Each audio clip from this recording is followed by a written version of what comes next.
Halo, Assalamualaikum warahmatullahi wabarakatuh. Selamat datang di channel Zain Permana. Kita ngomongin soal adil ya. Dunia ini adil nggak sih? Kalau detail tentang definisi adil dan lain-lain nanti mungkin dibahas kapan-kapan ya. Tapi aku mau cerita, ada dalam psikologi sebuah teori namanya belief in a just world ya. Belief in a just world. Just itu artinya adil ya. Jadi keyakinan bahwa dunia ini memang alamiahnya tuh diatur dalam sebuah keadilan, kesetaraan gitu ya. Believe in the just world. Jadi tahun 1960-an kalau nggak salah nih ya tahunnya ya. Ya pokoknya sekitar tahun 60-an lah. Ada tokoh psikologi namanya Melvin Lerner, teman-teman. Melvin Lerner ini kemudian membuat statement yang kemudian jadi satu arus penelitian ya. Nanti ngaruh ke cara orang memandang kehidupan ya, cara orang kemudian error dan bias orang ketika menilai orang lain gitu ya. Nah, gara-gara sebuah teori namanya belief in a just world theory ya, atau just world theory. Just itu artinya adil ya, bukan hanya ya. Just for fun, bukan berarti hanya untuk senang-senang, tapi ini just itu artinya keadilan ya. Believe in the just world. Nah, yang menarik gini teman-teman,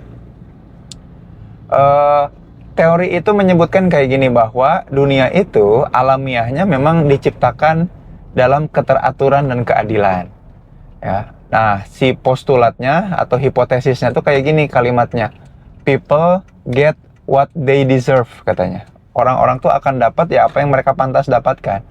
People get what they deserve.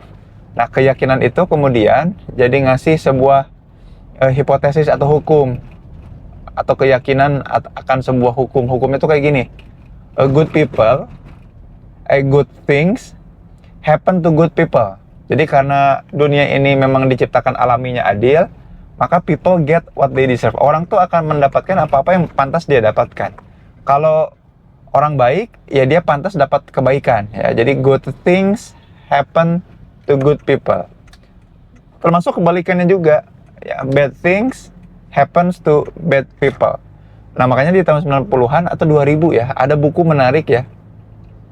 Kenapa justru hal-hal baik itu tidak terjadi kepada good people. Nah, nanti kita bahas ya. Tapi ada keyakinan ini, belief in the just world ini kemudian ngasih pemahaman pada orang bahwa dunia ini memang adil. Dan karena adil, ya orang akan mendapatkan sesuai dengan apa-apa yang kemudian diusahakannya. Orang-orang akan mendapatkan sesuatu yang, ya kalau orang baik ya dia pasti baik gitu ya kehidupannya. Orang yang buruk dia pasti buruk kehidupannya gitu, kata hipotesa itu. Nah, cuman karena hipotesa itu, nah ini diteliti banyak sama orang-orang psikologi. Nah, keyakinan itu menimbulkan mindset kayak gini. Jadi ketika orang itu nasibnya kebetulan nggak baik-baik aja. Ketika orang itu nasibnya nggak baik-baik aja, mungkin mengalami hal buruk, ya dia pantas karena jangan-jangan ada dosa-dosa terselubung kayak gitu loh teman-teman. Atau malah orang buruk kok pada kaya sih, orang-orang jelek kok pada baik gitu ya.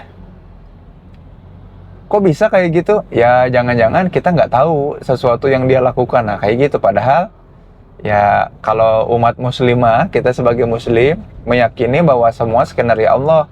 Dan skenario Allah, mau good things atau bad thingsnya bukan karena jalannya hukum keadilan di dunia, tapi ya karena skenario Allah aja, baik itu untuk nguji atau Allah paling tahu terbaik buat diri kita. Kan beda keyakinannya jadinya. Nah, orang-orang di believe in the just world atau di believe in the just theory, teman-teman bisa search banyak banget penelitiannya ya. Tahun 90-an tuh mulai dipopulerkan banget sama Arik Kuglansky. Penelitian tentang believe in the just world nunjukin bahwa orang itu malah jadinya punya error dan bias ketika nilai orang lain. Jadi ya apapun yang terjadi pada kehidupan seseorang ya dia pantas mendapatkannya ya, karena ada yakin bahwa ada hukum keadilan itu tadi gitu. Padahal kan nggak serta-merta kayak gitu ya. Bisa jadi orang bisa hidupnya baik, ada kebaikan dalam dirinya, ya bisa jadi karena korupsi gitu ya. yang lagi rame nih mantan menteri, masih menteri kali ya, kena korupsi itu, yang umrohin keluarganya, yang minta 3 juta per hari buat makan dan ngisi dapurnya dan lain-lain, yang luar biasa. Nah, believe in the just word itu kayak gitu, teman-teman. Nah, justru aku mau bilang kayak gini, teman-teman. Dunia itu berjalan sesuai dengan skenario Allah sih kalau menurut aku ya. Jadi belum tentu good things that happen in our life itu karena kita good people. Belum tentu hal-hal yang dipersepsi masyarakat baik, kayak kekayaan misalnya, kebaikan kehidupan, belum tentu nunjukin kita orang baik dan orang soleh gitu ya. Bisa jadi karena keserakahan tadi ya. Atau gini, hal-hal yang dianggap buruk bagi orang lain, ya kayak teman-teman misalkan yang belum nikah, kok belum lulus-lulus gitu ya. Kenapa aku tuh dapatnya bad things terus, bad day terus?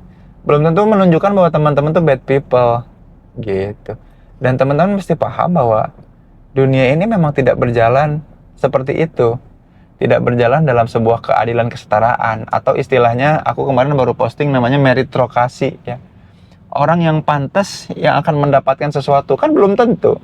Emang orang yang jadi presiden dan wakil presiden emang pantas gitu jadi presiden? Emang nggak ada yang lebih pantas gitu? Ya nggak juga kan dia lebih populer gitu.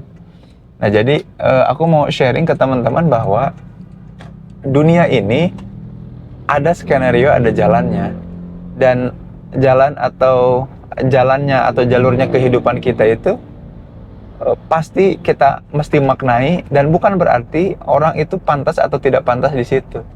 Tapi ya kita perlu kemudian bisa memaknai kehidupan kita dengan lebih baik, teman-teman. Ya, cuman dari situ menarik ya, ada orang-orang yang kemudian bahkan peneliti psikologi sampai sekarang masih neliti ya soal belief in the just world. Ada orang-orang yang kemudian gara-gara belief in the just world mikir bahwa ya pantas seseorang miskin, ya salah dianya gitu. Kalau dia kemudian celaka, kalau dia kemudian dapat musibah, ya gara-gara dia. Ini kita doakan ya teman-teman di Sumatera Barat nih lagi banjir lahar dingin. Ada 37 orang meninggal. Nah lucu banget. Ada orang-orang dengan belief in the just world mikir bahwa wah ini gara-gara banyak maksiat sih, kayak gitu. Ini gara-gara ada kaum LGBT sih di Sumatera Barat, ini azab ya. Nggak serta-merta kayak gitu ya. Bukan berarti kalau ada bad things, bukan berarti orang-orangnya adalah bad people, teman-teman. Nggak kayak gitu ya. Jadi nggak tiba-tiba kalau kita kecurian atau dapat kemalangan, keburukan, terus bilang kamu berarti banyak dosa. Ya mungkin jadi penggugur dosa iya, tapi bukan berarti banyak dan kita bad people. Nah mudah-mudahan video ini ngajarin teman-teman tentang bagaimana cara kita atau cara orang-orang memandang realita kehidupan supaya kita bisa terhindar dari error-error dan bias-bias ya. Allah Maha tahu apa yang terbaik buat kita. Tugas kita melakukan dan memberikan yang terbaik dalam kehidupan kita tanpa judgement tertentu dan terhindar dari error-error. Sampai jumpa di video Zen Permana selanjutnya ya. Terima kasih udah nyimak. Assalamualaikum warahmatullahi wabarakatuh.